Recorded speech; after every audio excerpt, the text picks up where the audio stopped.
4+4 offer. మొదటిసారిగా country delight పాలని 4 రోజులు ఆర్డర్ చేసిన వాళ్ళకి మరో 4 రోజులు ఫ్రీ. ఇంకెందుకు ఆలస్యం, యాప్ని డౌన్లోడ్ చేసుకోండి. Download the country delight app now.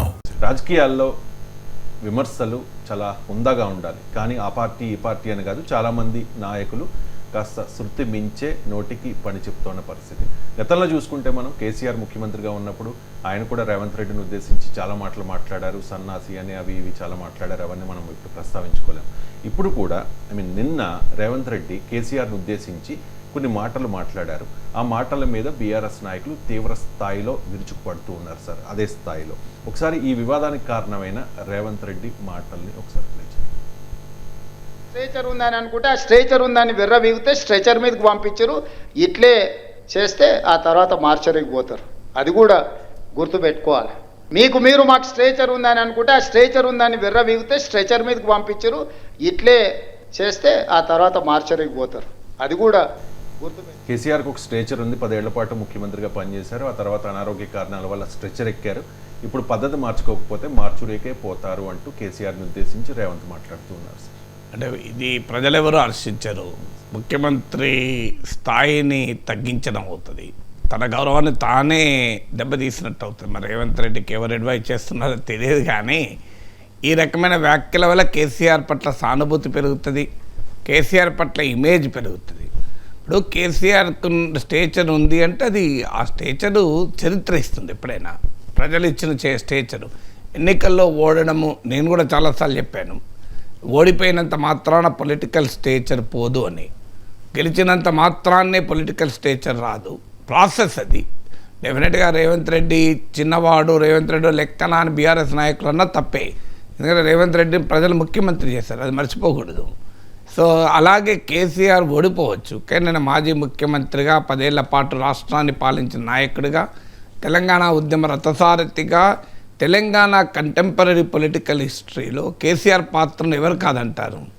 అందువల్ల ఆ రోజు కేసీఆర్ నాయకత్వంలోనే కదా తెలంగాణ వాదం మీద జరిగిన, తెలంగాణ వాదం ఆధారంగా జరిగిన పోరాటం.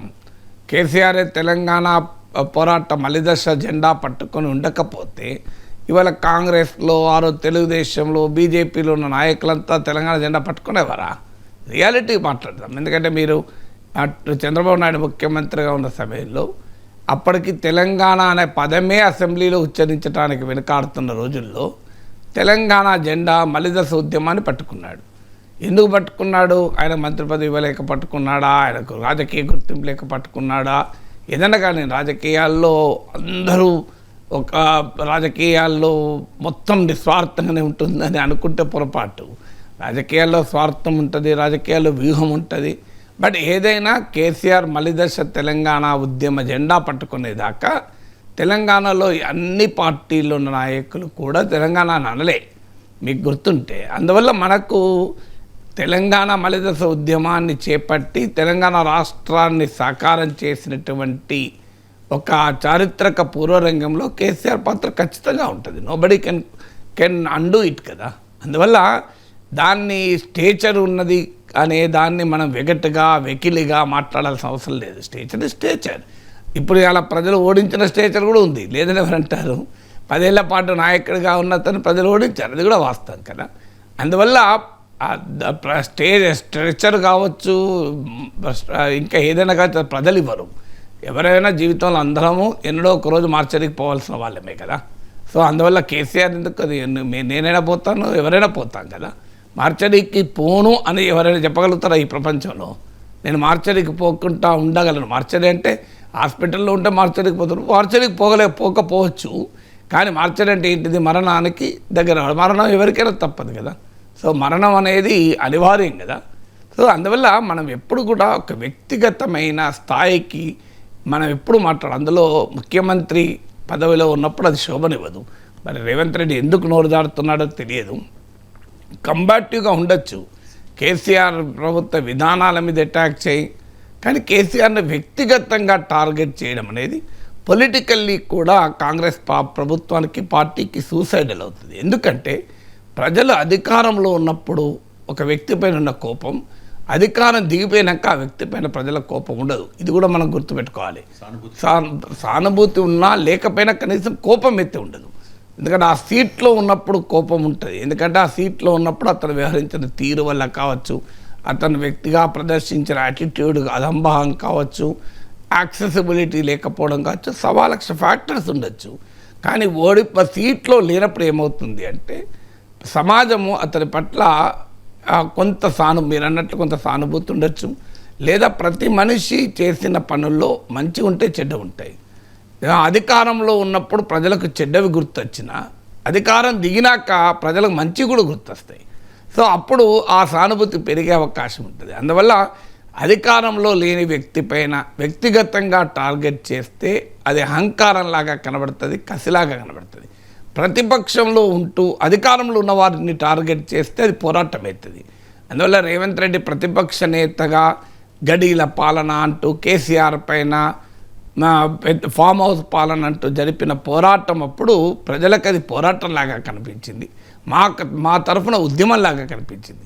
కానీ అధికారం కోల్పోయి 1.5 ఏడాదిన్నర తర్వాత కూడా ఇంకా కేసీఆర్ వ్యక్తిగతంగా టార్గెట్ చేస్తే అది పోరాటం ఎట్లవుతుంది? అది ఆరాటం అవుతుంది. అధికారం నిలుపుకోవడానికి ఆరాటం అవుతుంది. ఆరాటాన్ని ప్రజలు అంగీకరించరు. ఆరాటమే కాదు, అది అహంకారం కూడా అవుతుంది. ఎందుకు మరి ఈ రకంగా అటాక్ చేస్తున్నారని.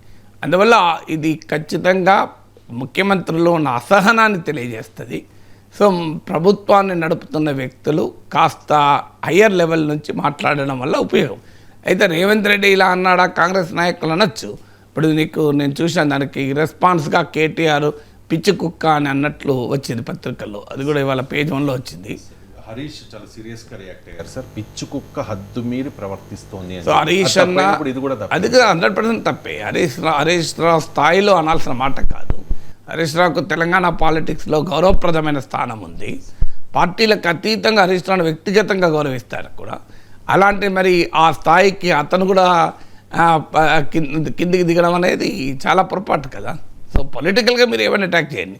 అందులో కేసీఆర్ పైన రేవంత్ రెడ్డి వ్యాఖ్యల పైన వచ్చే సానుభూతి కూడా రాకుండా పోతుంది. ఇప్పుడు హరీష్ రావు ఇట్లా మాట్లాడినాడు అనుకోండి, ఏముంది స్ట్రెచ్చరు మార్చరీ పిచ్చి కుక్క అన్న ఒకటే కదా, బ్యాలెన్స్ అయిపోతుంది. ఏమి మీకు పొలిటికల్గా బెనిఫిట్ ఏముంటుంది? సో అప్పుడు ముఖ్యమంత్రి కూడా ఒక రకమైన, రేవంత్ రెడ్డి కూడా ఒక రకమైన డిఫెన్స్ కదా. ఇప్పుడు నేను అన్నానంటే మరి నేను అనడానికి కారణం ఉంది కదా, ఇంకో ఇలా నన్ను రోజు అంటున్నారు కదా, చూడండి మీరు ఎట్లన్నారు అని ఆయన కూడా చెప్పడానికి వస్తుంది. రాజకీయాల్లో ప్రజలకు పార్టీలకు మధ్య ఘర్షణ ఉండాలి తప్ప పార్టీల మధ్య ఘర్షణ ఉండద్దు.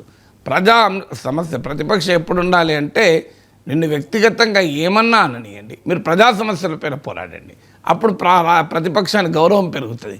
కానీ అధికారంలో ఉన్న వాళ్ళు వ్యక్తిగతంగా అంటున్నారు కదా, నేను కూడా వ్యక్తిగతంగానే అంటే అది ప్రతిపక్షానికి కూడా గౌరవాన్ని ఇవ్వదు.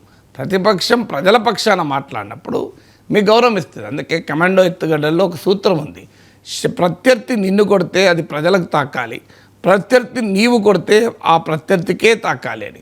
ఇప్పుడు ఇక్కడ ప్రజలకు తాకేది ఎక్కడుంది? ఇద్దరు ఒకరికొకరు కొట్టుకుంటున్నారు. అందువల్ల రాజకీయాలను దిగజార్చకండి, రాజకీయాల పట్ల ఒక అసహ్యాన్ని ప్రజల్లో సమాజంలో కల్పించకండి. ఇప్పటికే ప్రజల్లో రాజకీయాల పట్ల నిర్లిప్తత ఉంది, రాజకీయ నాయకుల పట్ల గౌరవం లేదు, రాజకీయ సంస్కృతి పట్ల తీవ్రమైన హేవ్యభావం ఉంది ప్రజల్లో. సమాజంలో మెజారిటీ ప్రజలు రాజకీయాలకు దూరంగా ఉంటున్నారు, రాజకీయాలు సహించలేకపోతున్నారు. ఇప్పుడు ఈ రకమైన డిస్కోర్స్ ఇంకా రాజకీయాల పట్ల వెగటు భావాన్ని కలిగిస్తుంది. అందువల్ల రేవంత్ రెడ్డి మాట్లాడినా, హరీష్ రావు మాట్లాడినా ఇద్దరు నాకు వ్యక్తిగతంగా మిత్రులే. అందువల్ల ఇద్దరిది తప్పే. ఎట్టి పరిస్థితుల్లో అలా మాట్లాడకూడదు. అది రాజకీయ సంస్కారం అనిపించుకోదు, రాజకీయ స్థాయి కూడా కాదు అది. మీరు you fight on policies. So KCR ప్రభుత్వ విధానాలపైన మాట్లాడచ్చు, రేవంత్ రెడ్డి విధానాలు మాట్లాడచ్చు. కానీ వ్యక్తులు వాళ్ళ సైజుల గురించి మాట్లాడుకుంటారు, వాళ్ళ ఎత్తుల గురించి మాట్లాడుకుంటారు, వాళ్ళ లావుల గురించి మాట్లాడుకుంటారు. అసలు అంటే ప్రజల సమస్యలపైన మీకు ఏం భిన్నాభిప్రాయం లేవన్నట్లు. సమస్య ఎక్కడ ఉందంటే ప్రజలకు సంబంధించిన అంశాలపైన పార్టీల మధ్య, నాయకుల మధ్య భిన్నాభిప్రాయాలు, విభేదాలు లేనప్పుడు ఏం చేస్తారు? ఇక వ్యక్తిగతంగా తిట్టుకుంటారు. సో వ్యక్తిగతంగా తిట్టుకోవడం దేనికి సూచన అంటే అందరే అనే దానికి సూచన. మీరు ఒకే తాను ముక్కలైతే వ్యక్తిగతంగా తిట్టుకుంటున్నారు అనే భావన కలుగుతుంది కదా. నిజంగానే మీకు భిన్నమైన రాజకీయ దృక్పథాలు ఉన్నాయి, భిన్నమైన సైద్ధాంతిక దృక్పథాలు ఉన్నాయి, ప్రజల సమస్యలపైన, తెలంగాణ అభివృద్ధిపైన భిన్నమైన మార్గాలు మీరు అనుసరిస్తున్నారనుకోండి, వ్యక్తిగతంగా ఎందుకు తిట్టుకుంటారు? మీ దృక్పథం మీరు చెప్తారు, వాళ్ళ దృక్పథం వాళ్ళు చెప్తారు.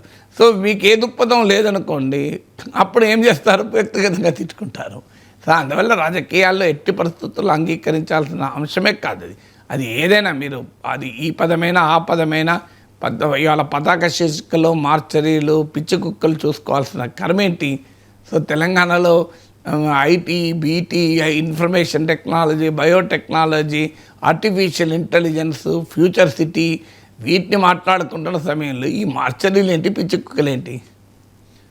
గత బీఆర్ఎస్ నాయకులు ఈ రేవంత్ రెడ్డి మార్చి వ్యాఖ్యలపై స్పందిస్తూ అసలు కేసీఆర్ చాలా సంస్కారవంతంగా మాట్లాడతారు. గతంలో రాహుల్ గాంధీని హిమంత బిశ్వ శర్మ బీజేపీ నేత నువ్వు రాజీవ్ గాంధీకే పుట్టావా అని చెప్పి రాహుల్ గాంధీ పుట్టుకను క్వశ్చన్ చేస్తే అప్పుడు కేసీఆర్ హిమంత్ బిశ్వ శర్మని విమర్శించి ప్రధానిని క్వశ్చన్ చేశారు. మీ పార్టీ నాయకుడు ఇంతలా మాట్లాడుతూ ఉంటే మీ సంస్కారం ఏమైంది అని చెప్పి. అంటే కేసీఆర్ నిజమే, అది హిమంత్ బిశ్వ శర్మ నోటికొచ్చిన మాట్లాడినప్పుడు కేసీఆర్ తప్పు పట్టింది నిజమే. కానీ అప్పుడు కేసీఆర్ ఏంటంటే బీజేపీ పట్ల వ్యతిరేకంగా మోడీ పట్ల పోరాట దశలో ఉన్నాడు. సో బీజేపీకి వ్యతిరేకంగా దేశమంతా తిరిగి అందరినీ కలుపుకునేటువంటి పనిలో పడ్డాడు. అప్పుడు స్టాలిన్, పవార్, మమతా వీళ్ళందరినీ కలిసేవాడు కదా. సో అందువల్ల అప్పుడు బీజేపీ వ్యతిరేక పాలిటిక్స్లో ఒక స్థానం కావాలని కోరుకుంటున్న సమయంలో కేసీఆర్ ఆ పని చేసిన మాట నిజమే. కేసీఆర్ ఏముంది, ఇప్పుడు మోడీని ఇష్టం వచ్చినట్టు మాట్లాడాడు. అదే మోడీ పైన కోవిడ్ టైంలో ఎవరో ముఖ్యమంత్రి మాట్లాడితే తీవ్రంగా స్పందించాడు. ప్రధానమంత్రి ఇట్లా అంటారా అన్నాడు. సో ఇదే మోడీని పొగిడాడు. ఆ మిషన్ భగీరథ ప్రారంభోత్సవానికి పిలిచి మళ్ళీ అదే మోడీని కనీసం విమానాశ్రయానికి వస్తే ఎయిర్పోర్ట్ కూడా పోలే. అందువల్ల కేసీఆర్ స్టాండ్ ఏది ప్యూర్లీ పొలిటికల్. ఆయనకు అవసరం వచ్చినప్పుడు మోడీని వ్యతిరేకించిన కొరకు యూపీఏ ప్రభుత్వం ఎన్డీఏ ప్రభుత్వం కన్నా మెరుగైన పాలన ఇచ్చిందని అసెంబ్లీ సాక్షిగా ఒక ఎకానమిస్ట్ రాసిన పుస్తకాన్ని కోట్ చేస్తూ కూడా చెప్పాడు. ఆ పుస్తకం కొనండి అని తమ పార్టీ ఎమ్మెల్యేలకు కేసీఆర్ రికమెండ్ కూడా చేశాడు. అందువల్ల కేసీఆర్ మాటలు ఫంక్షన్ ఆఫ్ పాలిటిక్స్, ఆ రాజకీయ సందర్భాలను బట్టి మాట్లాడాడు తప్ప అక్కడ కేసీఆర్ ఏమైనా ఈ పొలిటికల్ డిస్కోర్స్కు అతీతం అనుకుంటే పొరపాటు. తెలంగాణ రాజకీయాల్లో అభ్యంతరకరమైన భాషను చాలా ఎక్కువగా వాడిన నాయకులు కేసీఆర్ కూడా ఒకరు కదా. దద్దమ్మలు, సన్నాసులు, వేదవలు ఎన్ని మాట్లాడాలో అన్ని ప్రతిపక్షాల మీద మాట్లాడాడు కదా. కేసీఆర్ ఇది not a model in it. KCR మోడల్గా ఆదర్శవంతమైనటువంటి భాష వాడి ఆదర్శవంతమైన పొలిటికల్ డిస్కోర్స్ జరిపింది ఏమీ లేదు. కేసీఆర్ కూడా ఇష్టం వచ్చినట్టే మాట్లాడాడు. ఇక మాట్లాడిన పదం పిచ్చుకుక్క ఎక్కువనా, మార్చర్ ఎక్కువనా, సన్నాస్ ఎక్కువనా, వేదం ఎక్కువనా అంటే దానికి ఏమన్నా భాషా మీటరే లేదు కదా. ఏ భాష అసహ్యమైంది, ఏ భాష అభ్యంతరకరమైంది అనే దానికి ఎక్కడ ఆన్సర్ లేదు, కొలమానం లేదు. ఓవరాల్గా పొలిటికల్ డిస్కోర్స్లో ఉండకూడని భాష మాట్లాడుతున్నారు. ఇందులో కేసీఆర్ ఏమీ తక్కువేమీ తినలేదు. అందుకే రేవంత్ రెడ్డి చాలా ఇంటర్వ్యూలలో కూడా చెప్తుంటాడు, మేమేం చేయలేము, గేమే అట్లుంది, ఆ గేమ్లో అట్లనే ఉండాల్సి వస్తుంది. మేము ఒకప్పటిలాగా గేమ్ లేదు. ఒకప్పుడు టెస్ట్ మ్యాచ్లు ఆడేవాళ్ళు, ఇప్పుడు T20లు ఆడుతున్నారు, మేము కూడా ఆడాల్సి వస్తుందని రేవంత్ రెడ్డి చాలాసార్లు చెప్పాడు కూడా. సో అందువల్ల కేసీఆర్ ఏదో ఆదర్శవంతమైన భాష మాట్లాడాడు అనుకుంటే పొరపాటు. అందువల్ల కేసీఆర్కి ఏమో అద్భుతమైన భాషా పాండిత్యం ఉండి కూడా అనేక సందర్భాల్లో ప్రతిపక్ష నేతలను ఉద్దేశించి మాట్లాడిన తీరు చాలా అభ్యంతరకరంగా మాట్లాడాడు. సో అందువల్ల ఈజ్ నాట్ అ మాట. బట్ డెఫినెట్గా రాహుల్ గాంధీ పైన హిమంత్ బిశ్వ శర్మ వ్యాఖ్యానించినప్పుడు కేసీఆర్ చాలా తీవ్రంగా ఖండించిన మాట నిజం. కానీ ఆ రాజకీయ సందర్భం ఏంటంటే బీజేపీ వ్యతిరేక రాజకీయ శిబిరంలో ఉన్నప్పుడు రాజకీయ నాయకులు ఏంటంటే తమకు రాజకీయపరమైన ఒపీనియన్స్ మార్చుకుంటూ ఉంటారు. ఇదే చంద్రబాబు నాయుడు నరేంద్ర మోడీని భార్యకే న్యాయం చేయలేని వాడు దేశానికే న్యాయం చేస్తాడని అడిగినాడు. ఇప్పుడు మోడీ అసలు చాలా మహనీయుడు, మహానుభావుడు, గొప్పవాడు, భారతదేశాన్ని విశ్వగురువు చేస్తున్నాడు అంటూ మోడీని పోవడం లేదా? సో మరి భార్యకే న్యాయం చేయలేని వాడు దేశానికి న్యాయం చేస్తాడని కుటుంబాన్ని కూడా పట్టుకొచ్చి మాట్లాడాడు. చాలా అభ్యంతరకరంగా మాట్లాడాడు. అసలు ఆ స్థాయి నుంచి ఇప్పుడు ఏ స్థాయికి వెళ్ళాడంటే అసలు మామూలు పొగడ్తలు కాదు. బీజేపీ నేతలు కూడా అంత పోవడం, మోదీ నుంచి పాఠాలు నేర్చుకుంటున్నా, మోడీ నుంచి నేను పాఠాలు నేర్చుకుంటున్నా అన్నాడు. మోడీ స్థాయి ముఖ్యమంత్రి కన్నా కాక ముందు ముఖ్యమంత్రి అని చంద్రబాబు నాయుడు, ఇప్పుడు మోడీ అడుగుజాడల్లో నడుస్తున్నా, ఇలా మోడీ నుంచి పాఠాలు నేర్చుకుంటున్నా, ఈ స్థాయిలో మాట్లాడుతున్నారు. చూసేవారికి నెబ్బెట్టుగా అనిపిస్తుంది. సో బీజేపీ సీనియర్ నాయకుడు నాతో చెప్పాడు, నరేంద్ర మోడీ కూడా ఎప్పటిగా ఫీల్ అవుతాడట, అసలు ఏంటి ఇంత పొగుడుతున్నాడు ఏంటి నన్ను అని. సో ఇదేంది, అంతకుముందు అలా మాట్లాడిన వ్యక్తి ఇంత పొగుడుతుంది. ఎందుకంటే జేపీ నడ్డా అమిత్ షాలు కూడా పొగడరంతా, మీరు గమనించండి. అసలు జేపీ నడ్డా అమిత్ షాలకు కూడా నరేంద్ర మోడీని ఇంత వ్యక్తిగతంగా పొగడరు. ఎంత పొగిడే వరకు చాలా ఎబ్బెట్టుగా నాకు జాతీయ స్థాయిలో బీజేపీలో నా అగ్రనేతగా అని చెప్పాడు. So even Narendra Modi is feeling embarrassed అని. సో నరేంద్ర మోడీ కూడా ఎంబరాస్ అయ్యే స్థాయికి మాట్లాడుతూ పొగుడుతున్నాడు. సో అందువల్ల రాజకీయ నాయకులు ఎలా ఉంటారు దానికి ఇది ఒక ఉదాహరణ. తిట్టేటప్పుడేమో అతి ఘోరంగా అభ్యంతరకరమైన స్థాయికి వచ్చి తిడతారు. సమస్య ఏంటంటే మనల్ని మాత్రం తాలియా బాజా అంటారు. తిట్టినప్పుడు మనం కరెక్ట్ అనాలి, మళ్ళీ విమర్శించినప్పుడు కూడా కరెక్ట్, సపోర్ట్ అయినప్పుడు కూడా మళ్ళీ కరెక్ట్ అనాలి అంటారు. అది ఎట్లా సాధ్యమవుతుంది? నాలాంటి వాడు అప్పుడు కూడా తప్పన్నా, నేను వ్యక్తిగతంగా అనకూడదు, భార్య గురించి ప్రస్తావించకూడదు అన్నాను. ఇప్పుడు పొగిడితే కూడా తప్పు అంటున్నాను. కానీ ఇప్పుడు ప్రతిసారి మీరు తాలియా బజావ్ మేమేం చేసినా అంటున్నారు. సో అందువల్ల తమ కేసీఆర్ అయినా చంద్రబాబు నాయుడు అయినా ఎవరైనా మనం గుర్తుపెట్టుకోవాల్సింది అంటే మన పొలిటికల్ పర్సనాలిటీ మన మాటలను బట్టి రిఫ్లెక్ట్ అవుతుంది. What kind of politics we represent. ఇప్పుడు అందువల్ల మీకు జనాన్ని ఆకర్షించటానికి అభ్యంతరకరమైన భాష మాట్లాడితేనే పతాక శీర్షికలు వస్తాయి, మీడియాలో డిబేట్. ఇదొక దౌర్భాగ్యం కూడా ఉంది మన సమాజంలో. ఇప్పుడు నిజంగానే రేవంత్ రెడ్డి స్ట్రెచ్చరు మార్చర్ అనకపోతే ఇవాళ పేజ్ 1లో రేవంత్ రెడ్డి మీటింగ్ వార్త వచ్చేదా? అసలు ఆ వార్త గురించి మనం డిబేట్ నడిపేవాళ్ళమా? ఒకవేళ కేసీఆర్ ప్రభుత్వ ఆర్థిక విధానాలపైన ఒక స్పీచ్ ఇచ్చాడనుకో రేవంత్ రెడ్డి, అసలు ఎక్కడా కవరేజ్ ఉండదు. సో అన్ఫార్చునేట్ ఏంటంటే పబ్లిక్ ఆలోచన కూడా మారాలి. కానీ రాజకీయ నాయకులు ప్రజలు వీటికి ఆకర్షించబడుతున్నారు కనుక నేను అది మాట్లాడతాను అనుకుంటే పొరపాటు. ప్రజలకు మీరు నాయకత్వం వహించాలి. Leader is somebody who leads the people, who doesn't follow the people. అర్థం కావాలి లీడర్ ఎవరు అంటే ప్రజల్ని ఫాలో అయ్యేవాళ్ళు లీడర్ కాదు, ప్రజలకు నాయకత్వం వహించి ఒక మంచి మార్గాన్ని చూపేవాళ్ళు లీడరు. సో మన మీడియాలో కూడా ఇదే చర్చ వస్తుంది. సినిమాలైనా టీవీలైనా యూట్యూబ్లో అయినా ఏం చేస్తాం మేము జనం అదే చూస్తున్నారు, మేము అదే చూపుతున్నాం. నిజం కాదు, అది కూడా నిజం కాదు. నా అనుభవం చెప్తాను. నేను ఈ మధ్య యూరోప్లో తీవ్ర ఆర్థిక సంక్షోభం అనేటి 20 నిమిషాలు మాట్లాడాను. అందులో తమిళలో ఏవైనా చెడ్డగా ఉందా? యూరోప్లో తీవ్ర సంక్షోభం. ఇందులో ఎక్కడా సెన్సేషనల్ లేదు, ఎక్కడా అభ్యంతరకరమైన భాష లేదు. 85,000 మంది చూశారు. ఎందుకు చూశారు? బూతులు తిట్టుకుంటూనే చూశారా? బూతులు మాట్లాడితే చూడలేదు కదా. అంటే సమాజంలో ఒక తప్పుడు ధోరణి ఏంటంటే మేము అభ్యంతరకరంగా మాట్లాడితేనే జనం ఆసక్తి చూపుతారు. అది మీడియాలో ఉంది, రాజకీయాల్లో ఉంది. మీడియాలో రాజకీయాల్లో ఉన్నటువంటి ఒక తప్పుడు ధోరణి అది నిజం కాదని నా అనుభవంతో నేను అనేక ఉదాహరణలతో చెప్పగలను. సో అమెరికాలో స్టాక్ మార్కెట్ పతనం గురించి మాట్లాడితే వేల సంఖ్యలో జనం చూశారు. ఎందుకు చూశారు మరి? మీకు Henry Kissinger reverse strategy Trump అనుసరిస్తున్నాడంటే 50,000 మంది చూశారు. మరి ఇదంతా రాంగ్ నోషన్ కదా. తప్పుడు మాట్లాడితే బద్మాష్ అని, దొంగ, లంగా, లఫంగా అని మాట్లాడుతూనే చూస్తాను రా, తమ్నేల్ అట్లా పెడితేనే చూసినరా. అందువల్ల పాలిటిక్స్ అండ్ మీడియాలో జనరంజకంగా మాట్లాడడం నేర్చుకోండి. అభ్యంతరకరంగా మాట్లాడడం వల్ల ఆకర్షించాలని అవసరం లేదు. హుందాగా మాట్లాడి కూడా ఎలా ప్రజలను ఆకర్షించాలనేది పాలిటిక్స్ అండ్ మీడియా అలవాటు చేసుకోవాలి, ప్రాక్టీస్ చేయాలి.